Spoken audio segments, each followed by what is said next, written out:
তিতুমীর কলেজকে বিশ্ববিদ্যালয় করার অযৌক্তিক দাবি মেনে নেওয়া হবে না বলে জানিয়েছেন শিক্ষা ও পরিকল্পনা উপদেষ্টা ডক্টর ওয়াহিদউদ্দিন মাহমুদ। রোববার রাজধানীর এনইসিতে একনেক সভা শেষে ব্রিফিংয়ে উপদেষ্টা আরও বলেন, এটি মানা হলে ভবিষ্যতের জন্য খারাপ দৃষ্টান্ত হয়ে থাকবে। এ সময় মোংলা বন্দরকে আঞ্চলিক হাব হিসেবে গড়ে তোলা হবে বলে জানান তিনি।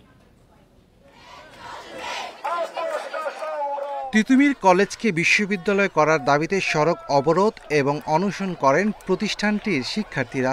একই দাবিতে সময় বেঁধে দিয়ে সরকারকে আলটিমেটামও দেয় তারা।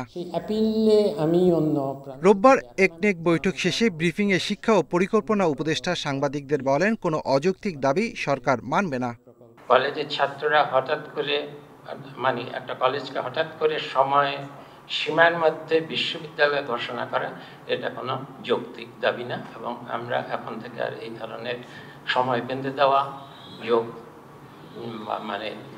দাবির মুখে এমন সিদ্ধান্ত নেব না যেটা শুধু আমাদের সময়ের না, এটা পরবর্তী অনেক সময়ের ভবিষ্যতে বহুদিনের জন্য এটা একটা অযৌক্তিক সিদ্ধান্ত করলে সেটা বহুদিনের জন্য একটা বোঝা হয়ে থাকবে।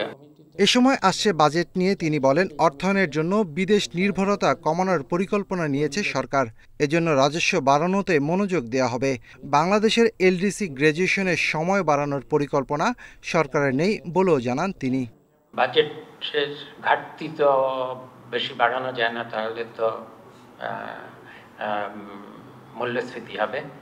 সে কারণে দেশীয় অর্থায়ন আর বৈদেশিক অর্থায়ন উল্টো হয়ে গেছে।